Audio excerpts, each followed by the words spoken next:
कल्याण नगर महामार्गावर काळजाचा ठोका चुकवणारी घटना घडली। एका कुटुंबावर दुःखाचा डोंगर असताना याच स्मशानभूमीमध्ये अंत्यसंस्कार होत होते।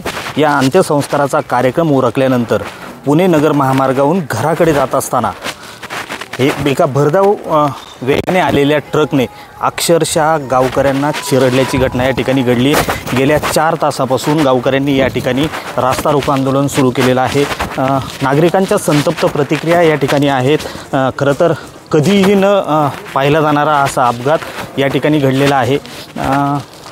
नातेवाईकांना ज्या पद्धतीने चिरडलं, अक्षरशः नागरिकांच्या डोळ्यांनी ही घटना सगळी पाहिली गेली।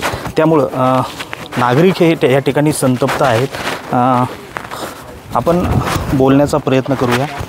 आपल्यासोबत या विभागाचे DYSP आहेत। सर, मला सांगा काय कशी घटना होती ही सगळी? ही घटना गुळुंचवाडी गाव आहे, NH61 म्हणजे नगर कल्याण हायवे।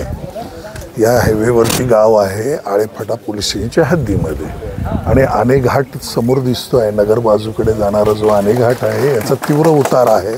त्या उतारावरनं एक 10 टायरचा ट्रक, लोडेड ट्रक हा भरधाव वेगात आला। त्याच दरम्यान या ठिकाणी रोडच्या समोरच स्मशानभूमी आहे, तिथे अंत्ययात्रा करून लोक घरी जात असताना तीन म्हणजे त्याच्यामध्ये एक मुलगा, एक महिला, आणखीन एक इसम हे मयत झालेले आहेत। आणि 3 गाड्यांना त्यांनी धडक मारून अपघात करून तो पळून गेलेला आहे। खरं तर सर, नगर कल्याण महामार्गावरती अपघातांची मालिका दिवसेंदिवस सुरू आहेत। नागरिकांचा जीव मुठीत धरून थांबावं लागतं। काय याच्या अपघातांवरती नियंत्रण मिळत नाही? नियंत्रण कसं आहे, रोड चांगले झालेले आहेत, गाड्यांमध्ये टेक्नॉलॉजी वाढलेली आहे। जो चालक आहे यांनी आपला दुसऱ्याचा जीव कसा धोक्यात जाणार नाही अशा पद्धतीने जर ड्रायव्हिंग केली तर अपघाताचं प्रमाण कमी होईल। नागरिकांनी रास्ता रोको केला आहे। किती वेळापासून रस्ता बंद आहे? काय सध्याची परिस्थिती आहे? अपघात झाला आहे जवळजवळ 11:30च्या सुमारास झालेला आहे। त्याच्यानंतर 12 वाजल्यापासून त्यांनी रस्ता रोको केलेला आहे।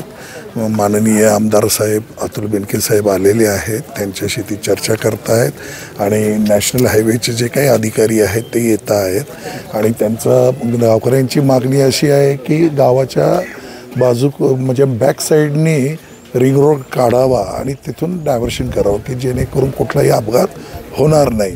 तर या संदर्भात नॅशनल हायवेचे अधिकारी येऊन त्यांच्याशी चर्चा करणार आहेत। नक्कीच अपघात होतात, अपघातानंतर बळी जातात, त्यानंतर कुठंतरी प्रशासनाला जाग येते, त्यानंतर उपाययोजना सुचतात। मात्र अपघात रोखण्यासाठी कुठलीही उपाययोजना मात्र या ठिकाणी होत नाही।